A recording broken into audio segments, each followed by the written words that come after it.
आज का वीडियो है इम्पोर्टेंस ऑफ कम्युनिकेशन के बारे में, लेकिन नॉर्मल कम्युनिकेशन नहीं, कम्युनिकेशन इन रिलेशनशिप्स। रिश्तों में कम्युनिकेशन कितना इम्पोर्टेंट है। वैसे तो मैं काम ही यही करती हूँ, मेरे सेशंस चलते हैं regularly, confidence building, communication skills, English speaking, personality development, self improvement का ब्लेंड होता है मेरे प्रोग्राम्स। आप में से कोई ज्वाइन करना चाहे तो ज़रूर कर सकते हैं। एक्सपर्टीज़ कम्युनिकेशन ही है, लेकिन आज सिर्फ इंग्लिश कम्युनिकेशन की बात नहीं कर रही हूँ, मैं बात कर रही हूँ रिश्तों में कम्युनिकेशन, जो बहुत कम हो गया है, ख़त्म होता जा रहा है। हम लोग कम्युनिकेट करते हैं व्हाट्सएप पे दूर दराज के लोगों से, लेकिन बगल में बैठे पार्टनर से बात करना हमको ज़रूरी नहीं लगता। उसी की बात करेंगे। तो नमस्कार, स्वागत है आपका गुलाबी लाइफ पर, जहां हम कोशिश करते हैं अपनी ज़िंदगी को बेहतर बनाने की, सेल्फ इम्प्रूवमेंट की जर्नी पे चलकर अपना बेस्ट वर्जन बनने की और अपनी ज़िंदगी में बहुत सारा गुलाबी रंग बिखेरने की। तो कम्युनिकेशन क्यों हमको करना बहुत ज़रूरी है और उसकी इम्पोर्टेंस क्या है, उसके लिए मैं आज आपके साथ एक और रियल लाइफ स्टोरी शेयर करने वाली हूँ। एज़ ऑलवेज़ हम मीरा की बात करने वाले हैं। मीरा की ज़िंदगी की कहानी है। अब ये मीरा जो है, इसकी शादी हुई एक नॉर्मल अरेंज मैरिज, दो परिवारों में, सेम कम्युनिटीज़ में शादियाँ होती हैं मोस्टली अरेंज मैरिज, तो जैसे रिश्ता आता है, तो मीरा की शादी भी उसी कम्युनिटी के एक लड़के से हुई। अब इस लड़के के एक माँ है, फादर उस लड़के के बचपन में ही गुजर गए थे, वो नहीं थे, तो उसकी माँ ने अकेले ही बड़ा किया। फादर की सरकारी नौकरी थी तो कुछ पेंशन थी, मदर ने ऐसे काम तो नहीं किया, लेकिन बच्चे को तो बड़ा किया। और साथ में उसकी दो बड़ी बहनें भी हैं। वो लड़का सबसे छोटा लड़का था घर का। अब मीरा, क्योंकि अरेंज मैरिज है तो कोई बहुत चॉइसेस नहीं होती, घर वालों ने उसकी वहाँ शादी कर दी।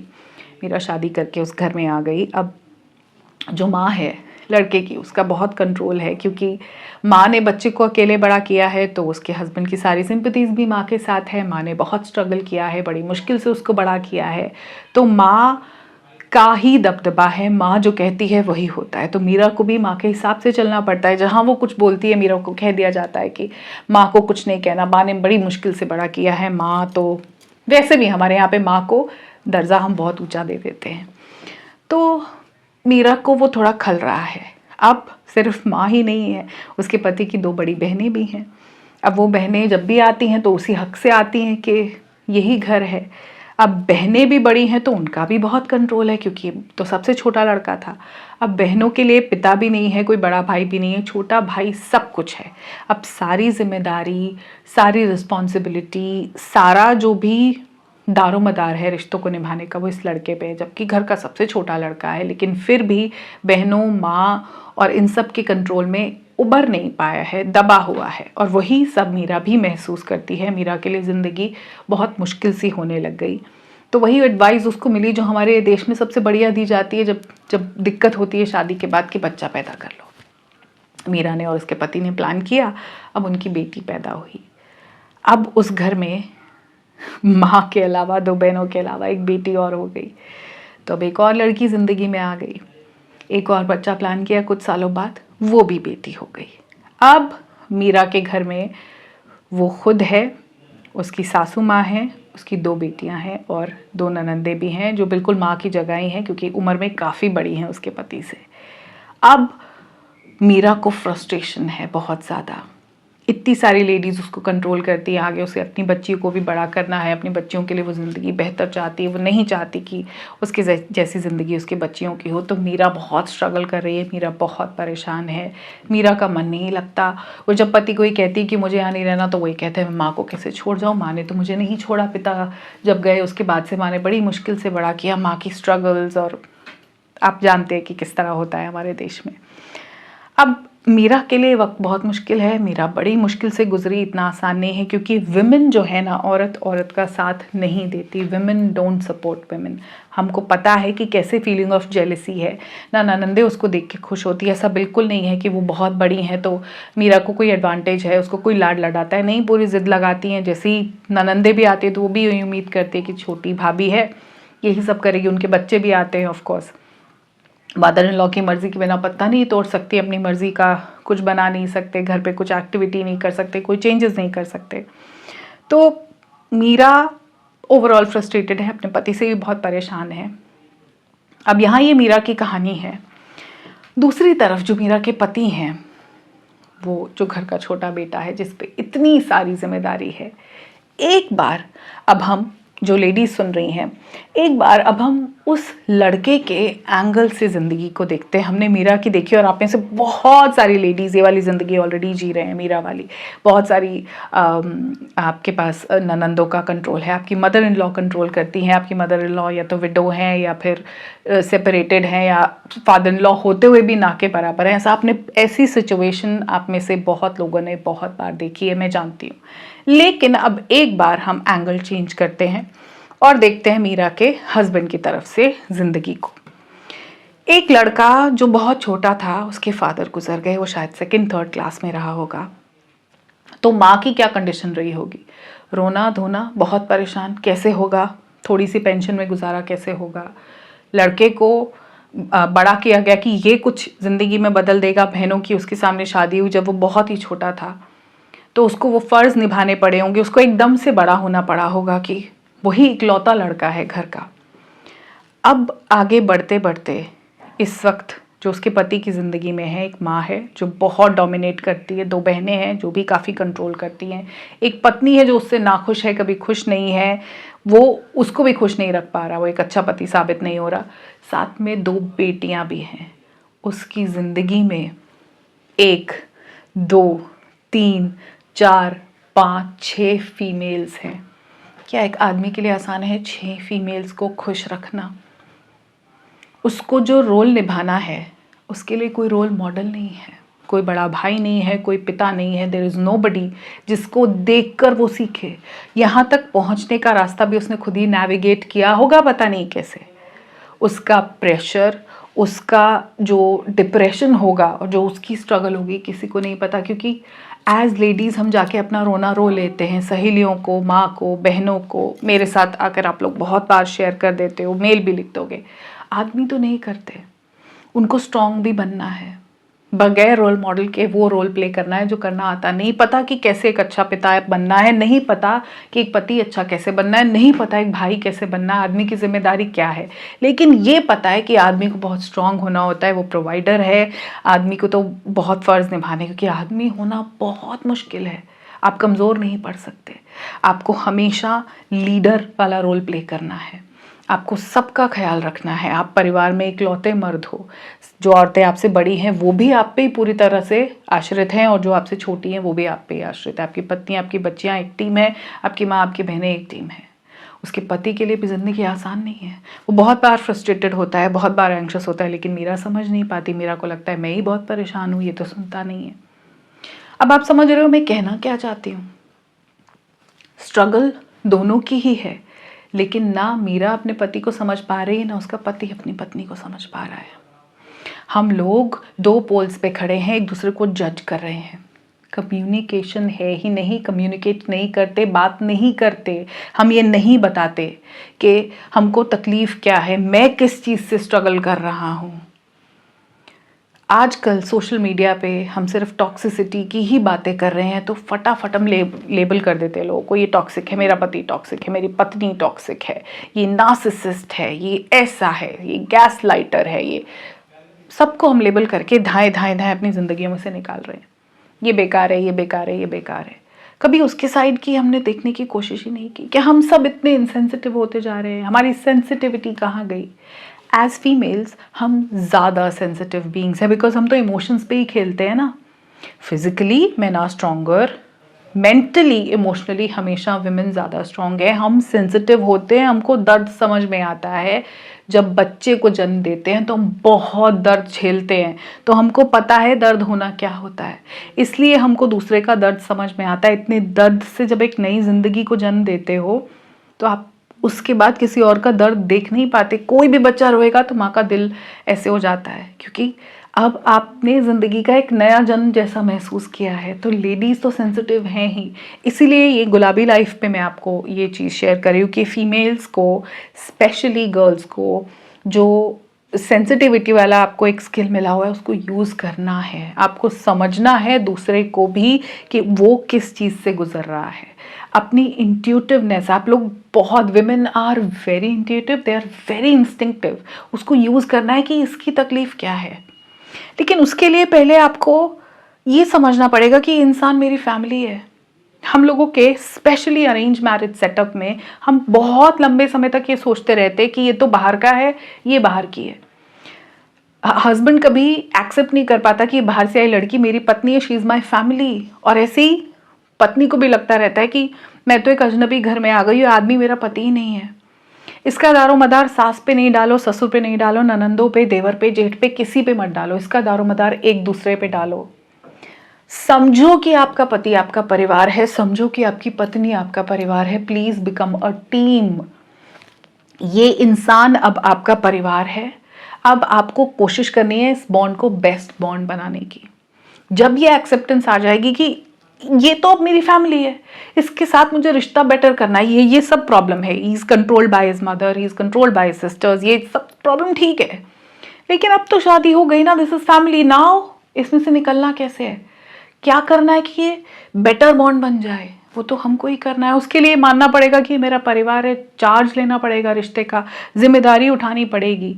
ये जो रिश्ता है ना पति पत्नी का, ये सबसे लंबा रिश्ता है। It's the longest relationship.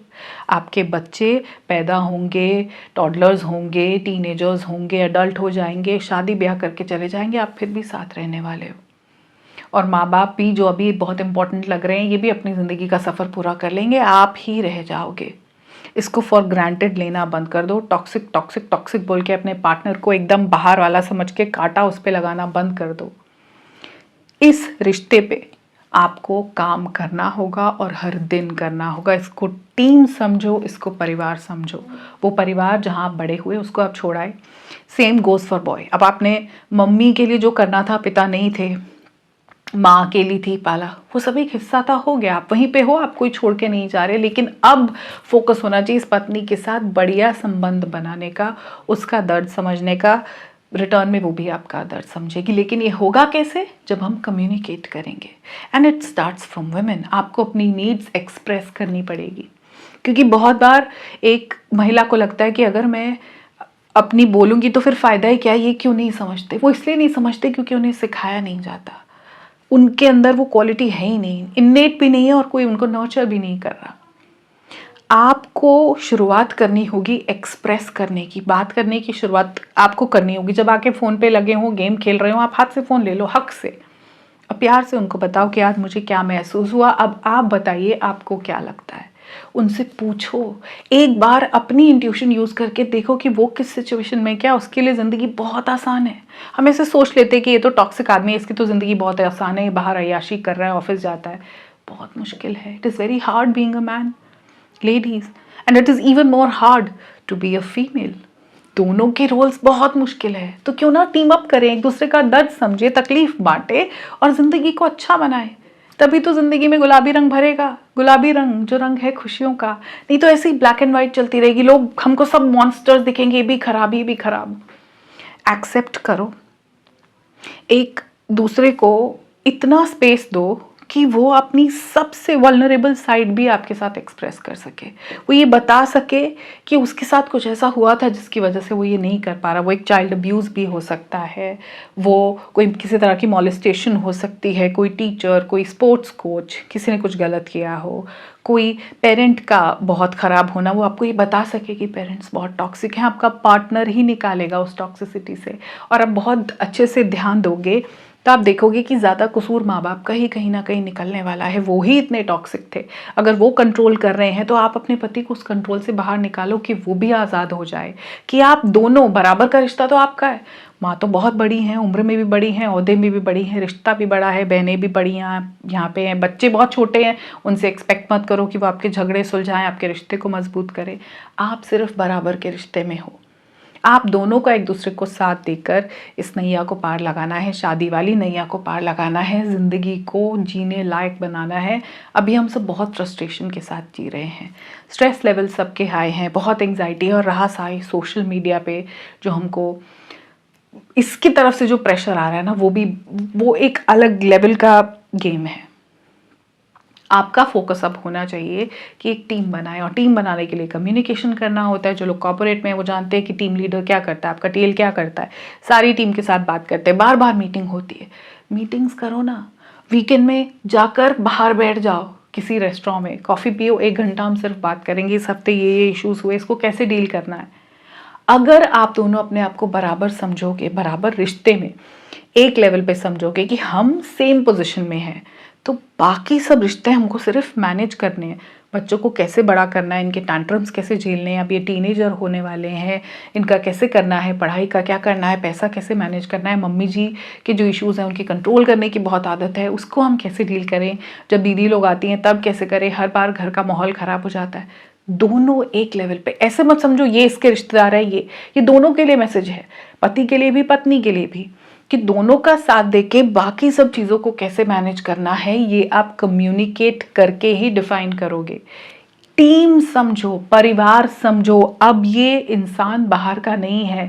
आपकी शादी, जिन मीरा की कहानी आज मैंने सुनाई, इनकी शादी को 15 साल हो गए हैं, 14-15 साल के बाद वो इंसान बाहर का इंसान नहीं है, अब वो आपकी ज़िंदगी का हिस्सा है, आपका परिवार है, आपका पति है। हर वक्त अगर यही सोचते रहेंगे कि कैसे इस रिश्ते से बाहर निकलूं, कैसे डिवोर्स ले लूं, तो फिर आप दोबारा से शुरू करोगे स्टार्टिंग से, और कहीं कोई सफ़ेद घोड़े पे राजकुमार कभी नहीं आता। जब पहली बार नहीं आया तो दूसरी इनिंग में कैसे आएगा।